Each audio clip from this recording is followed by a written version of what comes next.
Em 11 de novembro de 1918, os alemães pediram o armistício, paz entre as potências vencedoras.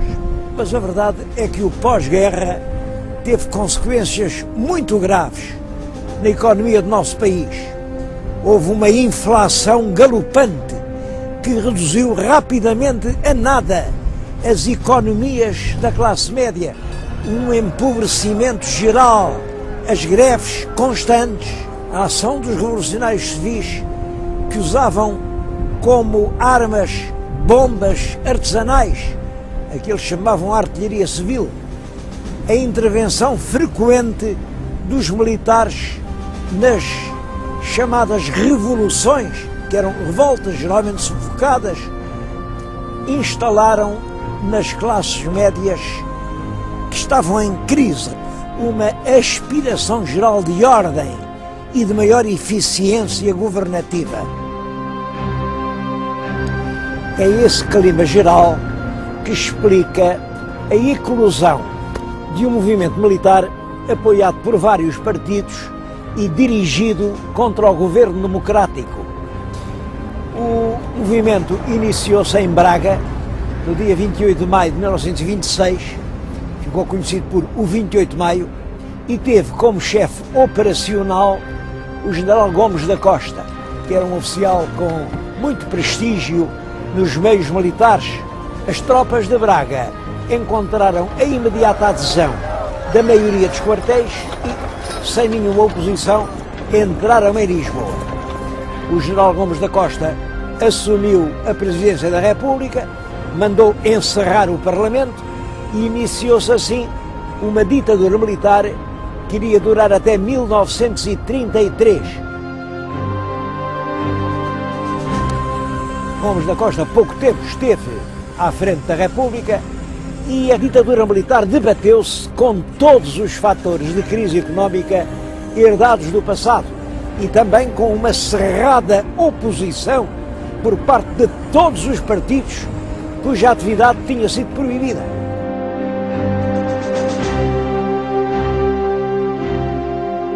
O problema financeiro era especialmente agudo, porque o recurso aos empréstimos na banca estrangeira era dificultado em 1928 pela ação dos imigrantes políticos que protestavam lá que Portugal não satisfaria as responsabilidades de qualquer empréstimo que fosse contraído, visto que o país não estava em plena legalidade democrática.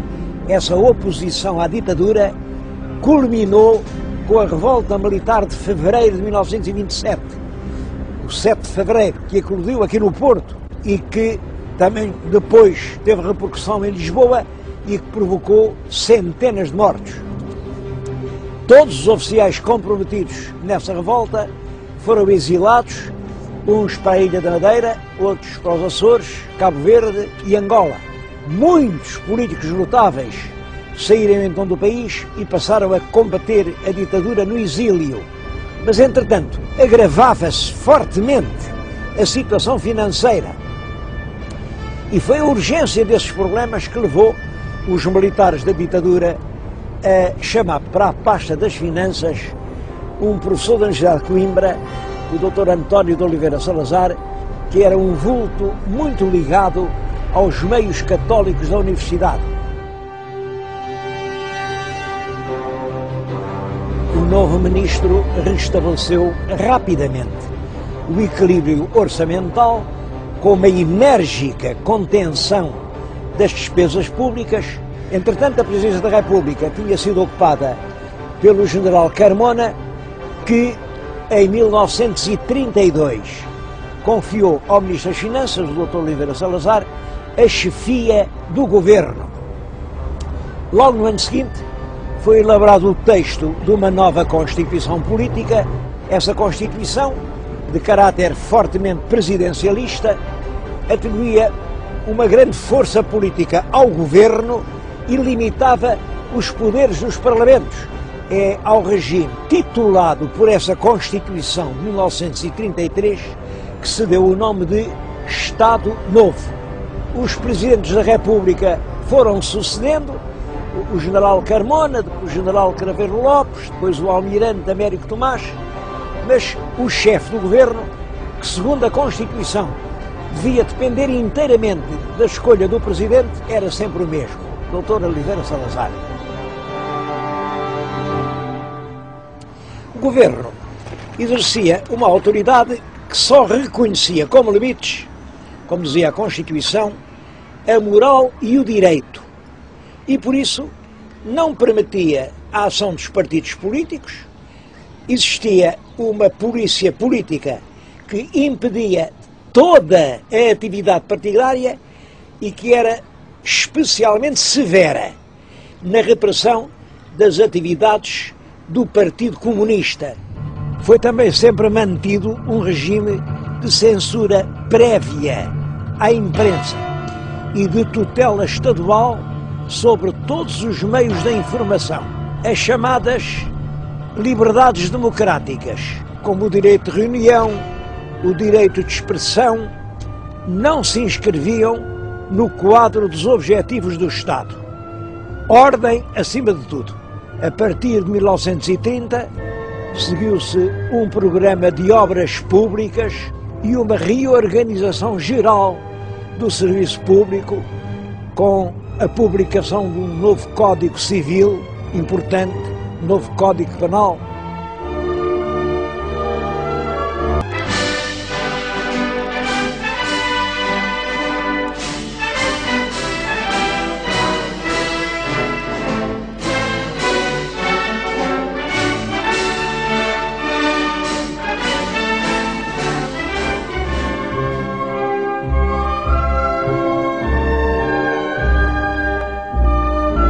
No início do regime foi suprimida a frase oficial que era obrigatória nas comunicações públicas, os ofícios que se trocavam e que terminavam sempre saúde e fraternidade.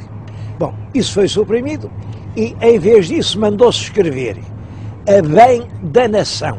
De acordo com esse nacionalismo, foi limitada a entrada de capitais estrangeiros. Portugal definiu uma posição de rigorosa neutralidade durante a Segunda Grande Guerra Mundial. As autoridades políticas portuguesas alcançaram com isso momentos de grande prestígio. Depois da Primeira Grande Guerra Mundial, a ação colonizadora era não só admitida, como até exigida como um dever sagrado. Mas depois da Segunda Guerra Mundial, a Carta das Nações Unidas veio estabelecer o direito de todos os povos à autodeterminação.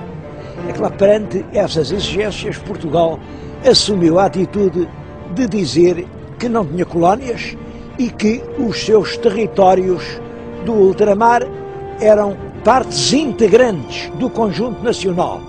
Naturalmente que essa posição integracionista do governo português não foi reconhecida pela comunidade das nações. Pelo contrário, desencadeou uma forte hostilidade. O primeiro grande golpe sofrido por essa política do Estado Novo deu-se no ano de 1961 e foi a invasão dos territórios de Goa, Damão e Diu, que formavam o Estado português da Índia. Nesse mesmo ano, 61, iniciou-se em Angola um movimento de guerrilha que nos anos seguintes se verificou também nos territórios da Guiné e de Moçambique. Esses movimentos dispuseram desde o início de um grande apoio internacional e sabia-se que quer os Estados Unidos da América, quer a União Soviética apoiavam e forneciam armamento e apoio diplomático aos movimentos da guerrilha. Isto criava a Portugal uma situação extremamente difícil. Durante 13 anos, Portugal manteve uma guerra nas 3 frentes africanas, de Guiné, Angola e Moçambique.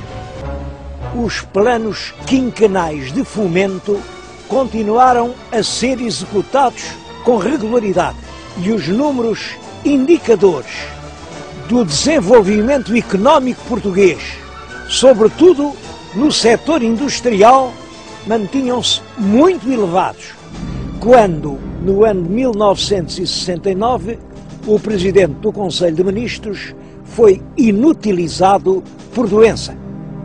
O Presidente da República, Almirante Américo Tomás, ouviu as chefias militares, convocou o Conselho de Estado e nomeou o novo chefe do governo, o professor Marcelo Caetano. Era um dos vultos mais ilustres do regime. Chamavam-lhe o Delfim do regime, porque se via nele o continuador da obra de Salazar. A verdade é que, por outro lado, a continuação do salazarismo sem Salazar aparecia para muitos responsáveis como um projeto impossível. Entre as fórmulas lapidares em que o Dr. Salazar concretizou um pensamento cuja riqueza igual à pré-naturalidade, encontra-se aquela frase tão divulgada e tão verdadeira, bem adequada a esta hora: todos não somos demais para continuar Portugal. Os setores políticos que aspiravam a uma mudança das instituições num sentido democrático julgaram que essa oportunidade tinha chegado com a subida ao poder do professor Marcelo Caetano. Foi essa ilusão que deu origem à expressão a primavera marcelista, uma expressão que fez carreira, e muitos políticos confiaram que o novo chefe do governo ia restabelecer a política dos partidos, ia acabar com a polícia política, ia pôr termo à censura prévia, ia, sobretudo, acabar com a guerra do ultramar, dando independência às províncias ultramarinas. O professor Marcelo Caetano mostrou sempre, em relação a todos esses problemas, uma posição cautelosa e ambígua, e adotou como lema do seu governo esta frase: evolução na continuidade. Mas os governantes têm de ponderar as repercussões das questões umas nas outras. São forçados a encarar os vários aspectos de cada caso, porque as resoluções que derem às questões vão de ajustar-se ao interesse geral. Eis o que eu gostaria de ver compreendido pela generalidade dos portugueses.